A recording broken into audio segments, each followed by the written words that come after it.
With the collapse of the oil embargo to force Iran into a confrontation over the Straits of Hormuz, the US and Israel are looking for another way to get the long-sought war with Iran started, and more to the point, need to make it look like Iran is starting hostilities in order to make it politically and more difficult for Russia and China to support Iran.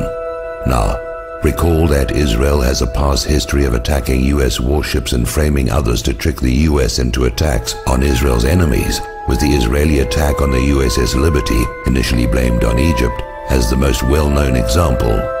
So here we have the USS Enterprise, the oldest carrier in the fleet, on her last legs, scheduled to be decommissioned next year. Her name is well known in part because of the Star Trek TV series. Decommissioning a nuclear aircraft carrier is a very expensive process. USS Enterprise is powered by 8 nuclear reactors, all of which must be disposed of as nuclear waste material along with all the associated machinery. The US Navy would save a great deal of money, more than the scrap worth of the steel, if USS Enterprise were to be sunk in the Persian Gulf, where the radioactive mess is someone else's problem to deal with. So why send an ancient warship at the end of a useful life into harm's way?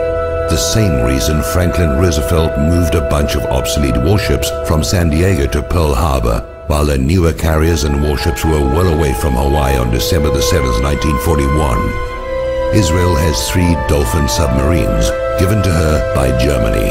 They have been seen transiting the Suez Canal in the past and could well be operating in the Gulf of Oman, even the Persian Gulf by now, lying in wait for a used-up and obsolete warship, more useful as a sacrificial lamb and an actual weapon, a ship with American sailors to be attacked as Israel attacked the USS Liberty, then to be blamed on the designated target, Iran, by a compliant media.